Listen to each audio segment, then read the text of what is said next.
I've been selling my soul, working all day, overtime hours for bullshit pay, so I can sit out here and waste my life away, drag back home and drown my troubles away. It's a damn shame. Hi guys, welcome back to the channel. So I wanted to talk about Oliver Anthony and his viral song, Men North of Richmond, that is basically #1 on Billboard. It was announced yesterday that the song has now reached #1 on Billboard. First it was on Apple, and now it's a #1 song in the country across the board.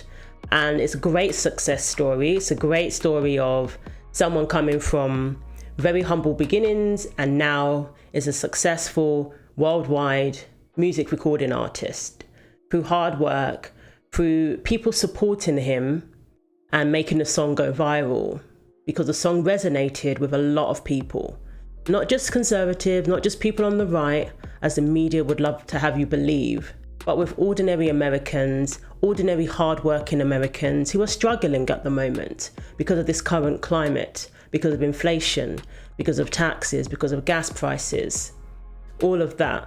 People are really struggling when they go to the grocery store, finding out that they're paying much more for basic groceries, much more than they've paid in years.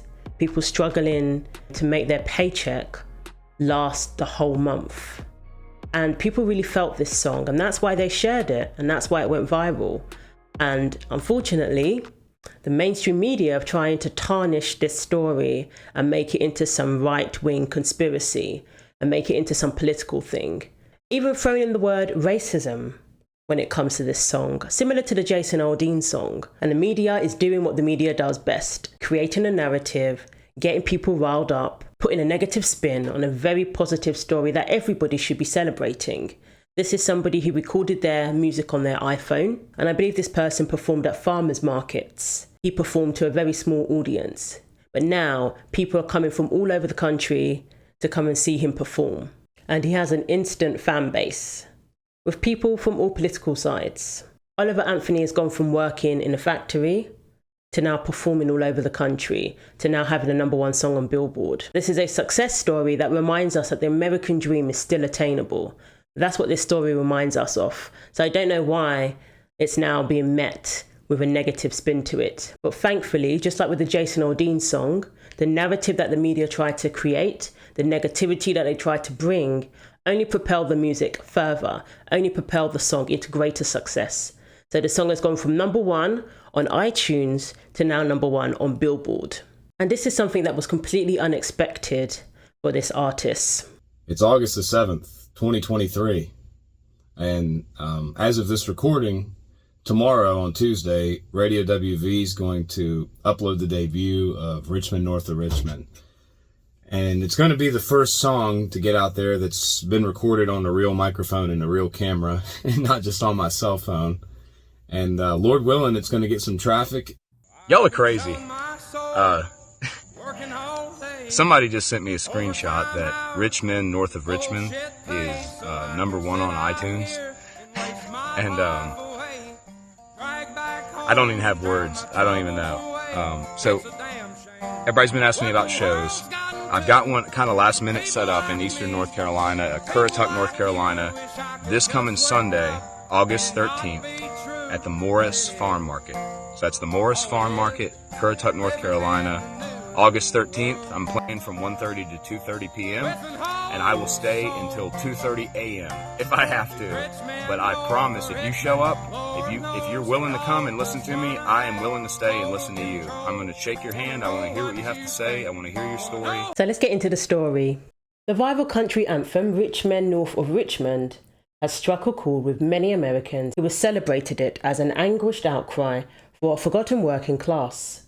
On the other hand, the song has touched a nerve with many media liberals who have lambasted it as a misguided, conspiratorial, and attracting the wrong fans. See, that's the real issue. It's because a lot of conservatives have resonated with this song. It's because people like Ben Shapiro and Matt Walsh were praising this song, and that rubbed people up the wrong way.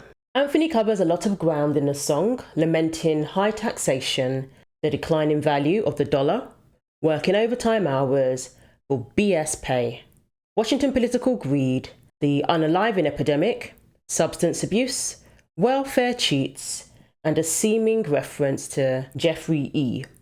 I wish politicians would look out for minors, and not just minors on an island somewhere, among other woes. So the song was recorded in his backyard. There were no video vixens, there were no extras, there were no Hollywood directors, just him and his 3 dogs. So the song spoke to the working class man, the working class average American, who's finding things very difficult at the moment. And that's why this song went viral, because many people can relate to the words, to the lyrics of this song. Many people can relate to the sentiment. People spoke about getting emotional when listening to this song. There are people who have been unable to deal with the pressure that many are facing at the moment. People who have sadly taken their own lives. People who felt like there was no way out. But hearing this song, it gave hope to a lot of people. It encouraged a lot of people, knowing that they're not alone. And we're finding with this current economic climate, we keep getting told that we're not in recession. We keep getting told that inflation is down. We keep getting told that unemployment is down, as if the economy is thriving or something. The dollar's declining and everything is so expensive now. People with good jobs are struggling. People who work hard are struggling. These people are invading our country, ambushing us, breaking all the laws, with no regulation, costing the American people and immigrants like myself, who took all the steps, our hard work money. The total fiscal cost of illegal immigration in just 2023 on the US taxpayers is $150.7 billion of dollars. So yeah, excuse me if I'm not happy about that shit, when they are reaping the benefits of all of my hard work, when they are being housed, fed, and receiving free medical care on my tax money. Let me show you something. A little over a week ago, I got hurt. Oh, that's how it looks today. It's actually looking beautiful. And you know why I didn't go immediately to the emergency room to get stitched up? Because I couldn't afford it. Even though I work a full-time job and my job offers great insurance, but I can't afford it. But then again, I made too much money to qualify for Medicaid or any other free healthcare. Wait, hold on. I got more. Would you like to see my motherfucking refrigerator right now? Wait, hold on. I got more.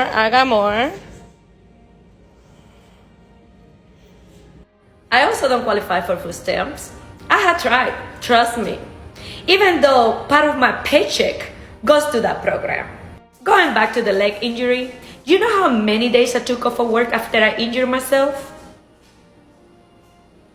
The clinic manager couldn't believe that me and my limp ass, I call it my pimp walk, didn't take any time off.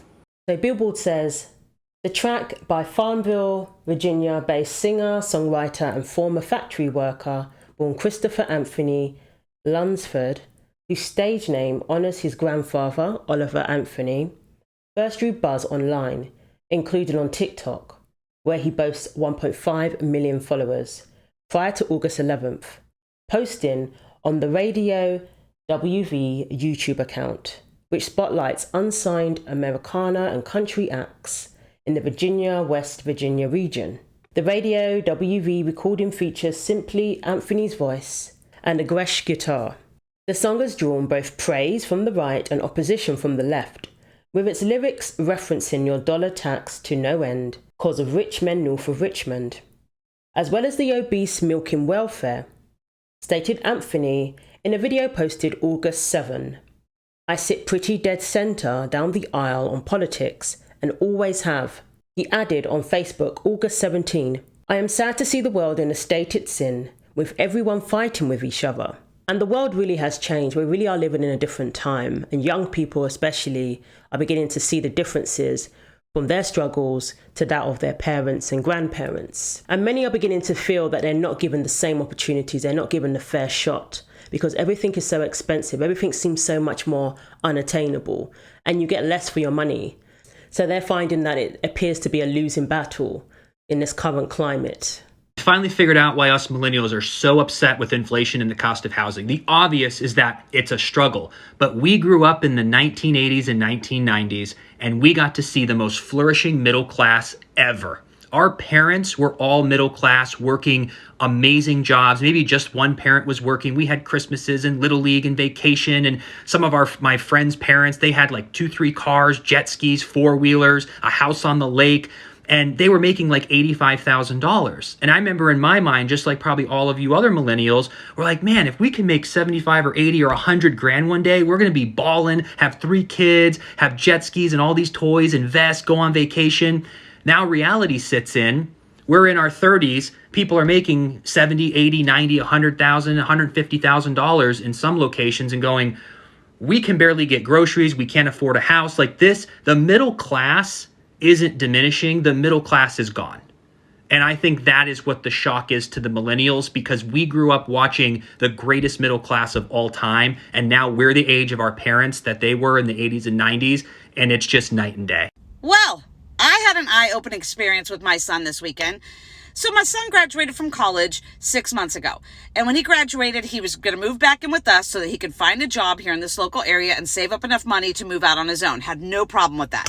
So it's been about 6 months. He has saved almost every single dime. He works a 40-hour-a-week job, makes $40,000 a year, which back in my day was sustainable to be able to live. Apparently that's not the case anymore. You can't live on $40,000, which makes no sense to me. So we were looking online at Zillow, Google, to find apartments and houses within his budget, a house to rent because he has a dog. So we said, let's write them all down and let's go check them out, because pictures don't tell you what's really going on, y'all. So we drove around to some of these, and I can't even tell you, some of them I didn't even feel comfortable driving down the street. They were in really, really shady parts of town, looked like a war zone. The whole house looked like it was off kilter. A lot of work to be, it just looked like it should be uninhabitable. Don't rent this. It should just be tore down, right? And then when we went to apartments, these apartments that were within his price range, and when I say price range, they were still going for $800 a month. These $800 a month apartments, I didn't feel comfortable with him living in these apartments. When I say those two look like they should have just been torn the hell down, they should have been. The only ones that are decent, he found a studio apartment that's in a nice neighborhood, $1,400 for 485 square feet. That is more than my mortgage, right? And then regular apartments, not even glamorous apartments, just 1-bedroom apartment that has normal square footage is anywhere from $1,300 to $1,700. We live in Montgomery, Alabama. We're not in a big metropolitan area. I don't understand how the housing market has gotten so donkey. Okay. And everybody says, well, then he should just buy a house since it's cheaper, mortgage is less than rent. Well, nobody will give him a mortgage loan because he has no credit. Not that he has bad credit. He has no credit. He didn't want to get into debt. So he doesn't have any credit to show for it. So it's like a lose-lose situation. I don't know how they're living. I don't know if he can move out right now, because I personally don't feel comfortable with the places he can afford moving to. And he can't afford the normal standard shit that I would have afforded back when. How are people doing this, and how do we expect our young kids, he's not young, he's 25, but how do we expect our youth to get ahead? Really. Even the South is expensive now. We're not even talking about big metropolitan cities, like she said. Even the small towns in the South are becoming expensive now. People are struggling everywhere. So it's a shame that people are judging this artist based on who supports him and how you feel about the people who support him. But what I do like is the fact that this proves that conservatives can make something go viral.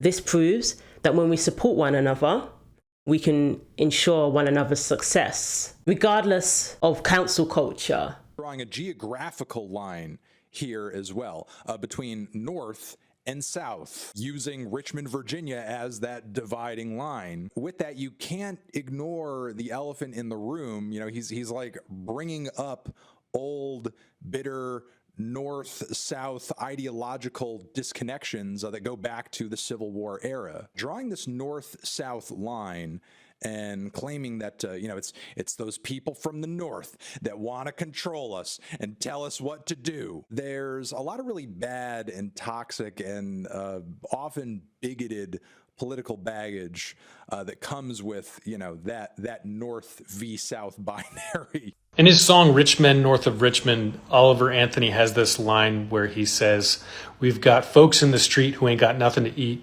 and the obese milking welfare." And this is a really great example of how a person can show compassion for a particular group of people in one breath, followed by a judgment for a group of people that's not that far off from the group they just showed compassion to. But all this really says about Mr. Anthony and the people that resonate so much with this song is that they have a fundamental misunderstanding of our system and really how systems work in general. Because if they really did understand this system and how it works, then there wouldn't be judgment of some groups and compassion towards others. There would simply be compassion for anybody that's suffering under the weight of this system. Which is why I find this quote from Dietrich Bonhoeffer, who was a German Christian theologian who became a Nazi resistor after spending time with the African American community in Harlem at Abyssinian Baptist Church, so helpful. He said that we must learn to regard people less in the light of what they do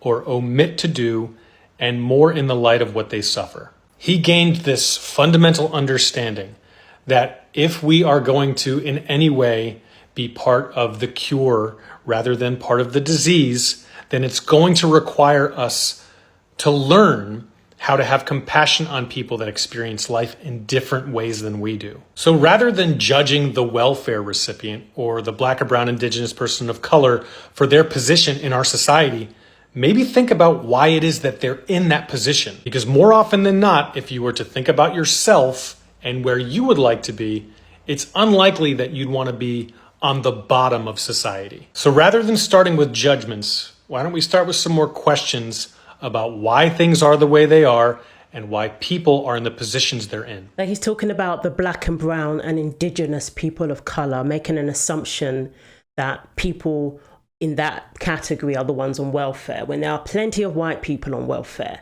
And this is how we cross over into the whole race debate. This is how we stretch and find racism where there was none to be found. This is how we do this. This artist was simply being honest. And there are people who play the system. Let's not act like the system isn't flawed and there are loopholes by which people can take advantage of it and basically ensure that everything remains expensive. Let's not act like the system doesn't incentivize not working.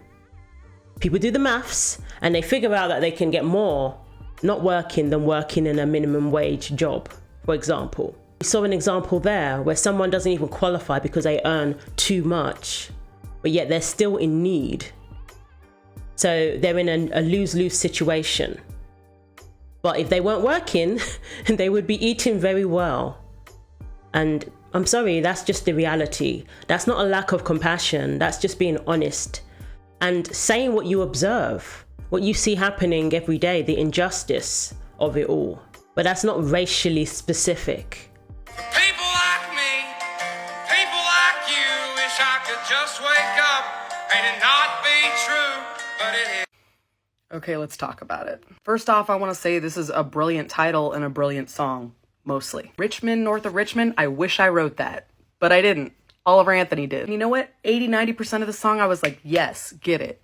But I'm also not going to sit here and pretend that it didn't take a super weird right-wing turn in the second verse. I don't know when working class people are going to learn to stop punching down on people below them, but I'm really trying to figure out how we went from critiquing rich politicians in Washington to ragging on poor fat people. What's the connection, bro? Because to me, it's giving manipulated. It's giving Ronald Reagan talking about welfare queens, quote unquote. What it's really giving is weak ass who knows that they'll never get at those politicians in Washington, so they need someone one step lower on the ladder to shit on. And take it from me, a songwriter who's written a lot of protest songs over the years, you can tell a lot by who's championing your song. It probably wasn't your intention, and it's not entirely your fault that kids like Matt Walsh and Ben Shapiro are resonating with your song. But if you don't like that fact, it means that you weren't clear enough in your songwriting. It's like going to a new school and then find yourself getting befriended by the bullies and running with the wrong crowd. And there's only one way to get yourself out of the situation. You have to stand up to the bullies. Yeah, so basically make sure the song only appeals to a specific group of people, not everybody. which is what the song actually does, which is why the song is so successful. It appeals to people from all different walks of life, from all different areas of the political spectrum. But that's not good enough for some people. So because Ben Shapiro and Matt Walsh liked the song, and the song resonated with them, and they appreciate him as an artist, now he's done something wrong in your eyes. And this is what the media have done. So you like the song, but you decided to be offended about talking about welfare recipients. In the second verse, I don't know when working class people are going to learn to stop punching down on people below them.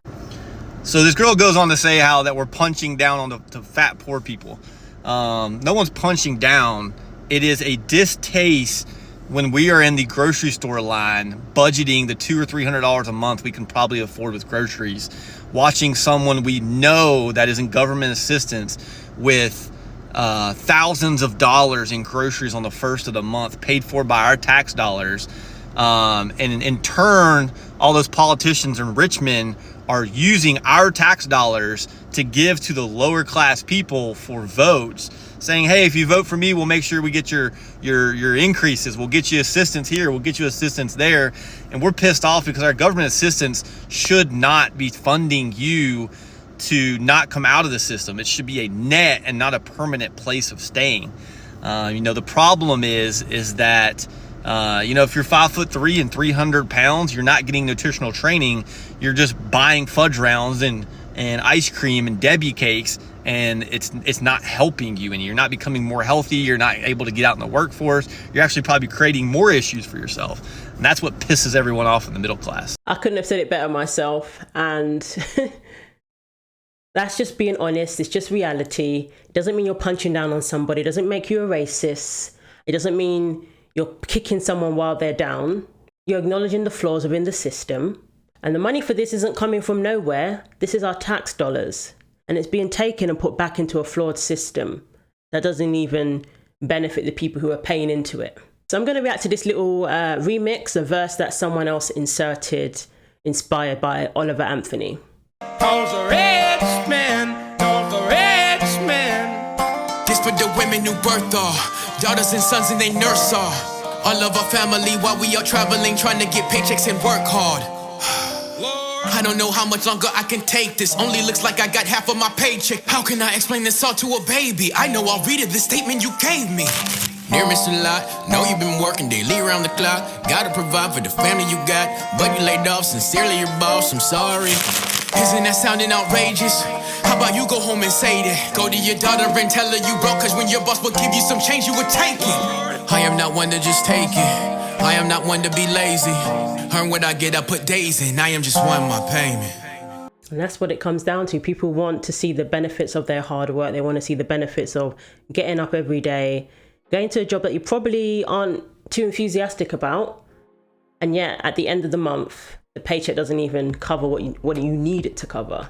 This isn't even about luxuries. And then on top of that, people are getting laid off without any notice. And don't even get me started on people who lost their jobs because they didn't want to take a jab, people who lost their jobs because of lockdowns and businesses fell apart and had to lay off people. Don't even get me started on that. People are still recovering from that. Congratulations to Oliver Anthony. I'm glad the song has gone #1 on Billboard, despite the left trying to smear it. Hasn't worked, just like it didn't with Jason Aldean. And country music seems to be really dominating at the moment. I might need to listen to a bit more of it. So let me know what you think. Thanks for watching. Take care of yourselves, and God willing, I will see you in the next video.